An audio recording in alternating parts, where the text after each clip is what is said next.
দক্ষ ডাক্তার হওয়ার উদ্দেশ্যে যারা আমার সঙ্গে ইউটিউবে ও পেজে একত্র হয়ে আছেন তাদের উদ্দেশ্যে প্রতি সপ্তাহে আমি দুইটা মেডিসিন নিয়ে আলোচনা করি, একটা মঙ্গলবার, একটা বৃহস্পতিবার।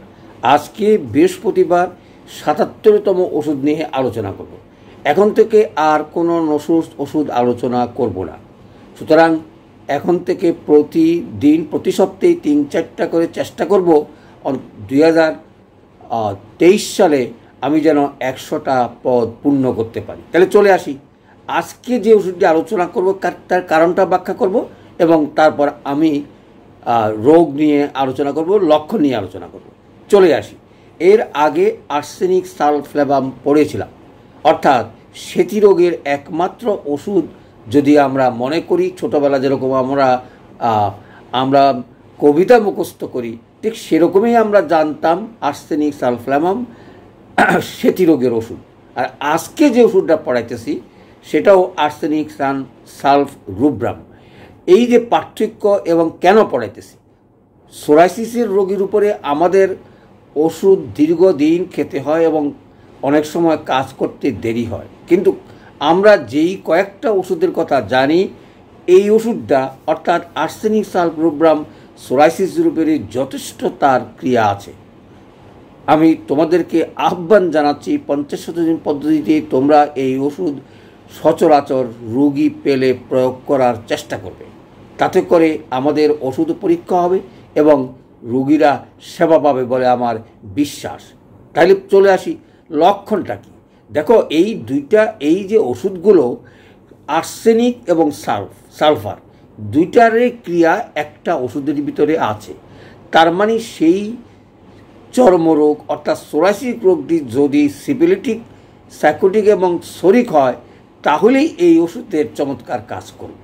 কারণ আমরা জানি আর্সেনিক সিফিলিটিক মায়াজমের, সাইকোটিকও কিছু আছে, সিফিলিটিক মায়াজমটা বেশি, এবং তাদের দোনোটারই কিছু না কিছু লক্ষণ একই ওষুধে পাওয়া যায় বিধায় এই ওষুধগুলো চর্মরোগে, যেমন আগে সেতি রোগের কথা বললাম, এখন সোরাইসিসের কথা বলতেছি, তাইলে এই লক্ষণগুলো মনে রাখার চেষ্টা করবে। চলে আসি, কি কি লক্ষণের ভিত্তিতে আমরা এই ওষুধটা নির্বাচন করতে পারি।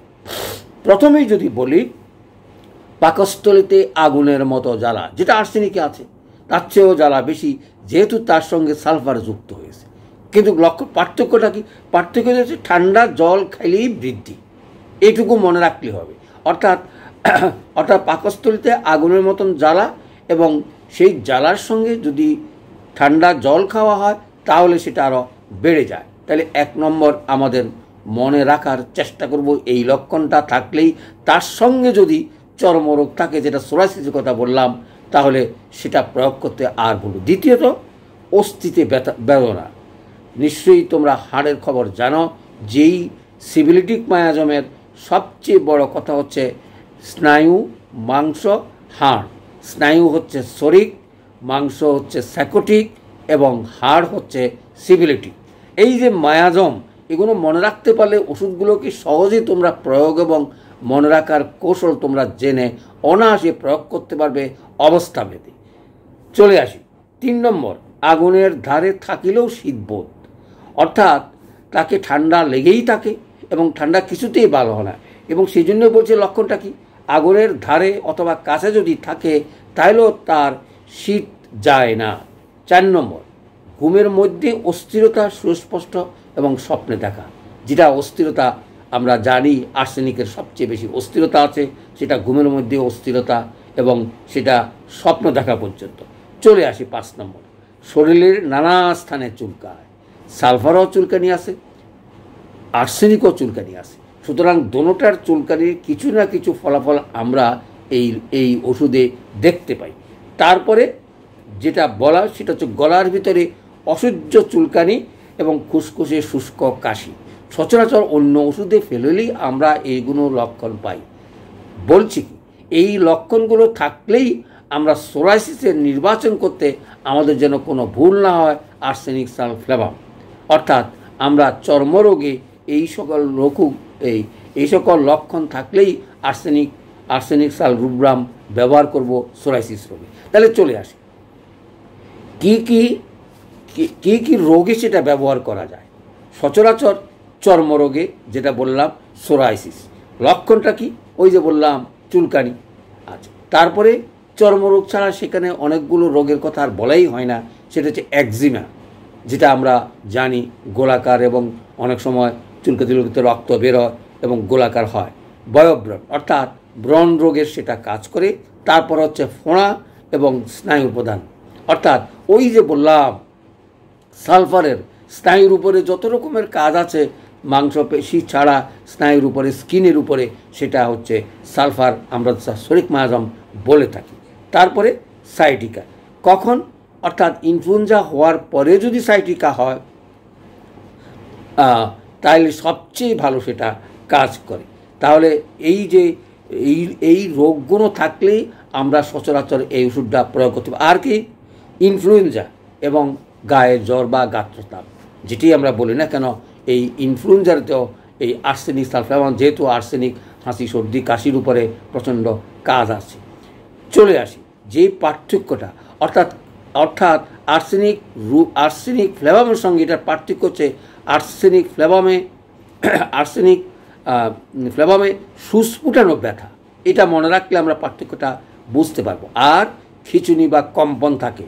তারপরে প্রমেয় রোগে কাজ করে কানচটা, সচরাচর এটাতে এত চুলকানি নেই, অর্থাৎ আর্সেনিক রুব্রামে যেরকম চুলকানি সেটি অর্থাৎ ফ্লেভামে সেরকম চুলকানি নেই। তাহলে আমরা আজকের এই ক্ষুদ্রতম ওষুধ আর্সেনিক সালফ্লাভাম আমরা সোরাইসিস রোগে প্রয়োগ করার চেষ্টা করব। যেহেতু দক্ষতা হওয়ার উদ্দেশ্যেই আমরা একত্রিত হয়েছি, কিভাবে আগামী দিনে কত তাড়াতাড়ি আমরা ওষুধ নির্বাচন করে লক্ষণ দৃষ্টে প্রয়োগ করতে পারি। চলে আসি প্রয়োগের বেলা সেই শততম পদ্ধতির আমি বলবো 30 বা 200, তারপরে যদি ঠিক না হয় তাহলে আর আগানো উচিত নয়। কিন্তু আমরা 50 পদ্ধতি সেই একই কথা, M1 M2 বা 3 অর্থাৎ চতুর্থ শক্তি পর্যন্ত যাবে যদি তুমি ওষুধ নির্বাচন করতে না পারো। চতুর্থ শক্তির মধ্যে যদি বুঝো এই ওষুধটা কাজ করছে না বা কাজ করার মতন আমি কোনো লক্ষণ অথবা লক্ষণ দৃষ্টে কোনো প্রয়োগ করতে পারছি না, অথবা রোগী কোনো রকমের উপকারের কথা বলছে না, তাহলে মনে রাখবে আর্সেনিক সালফ্লাভাম কোনো ওষুধেই 4 মাত্রার পরে তরুণ রোগে আর ব্যবহার করা ঠিক নয় বলে আমি মনে করি। আমার জীবনে আমি দেখেছি M1 M2তেই যথেষ্ট কাজ, তারপরও তোমাদের হাতে বলছি হ্যাঁ এটা আরও যদি ভুল ভ্রান্তি থাকে অথবা পরীক্ষা করতে অথবা প্রয়োগ করতে আমাদের বাধা থাকে, তাহলে 4 পর্যন্ত গিয়েই কোনো রোগের যদি উপকার না পাও, সেটা তরুণ হোক আর চিররোগ হোক, তাইলে বুঝবে সিলেকশনটা হয় নাই, নতুন করে সিলেকশন করার চেষ্টা করবে। তাহলে আমি এই আশা রেখে আজকের আর্সেনিক সালফ রুব্রাম আলোচনা শেষ করলাম। সবাইকে ধন্যবাদ।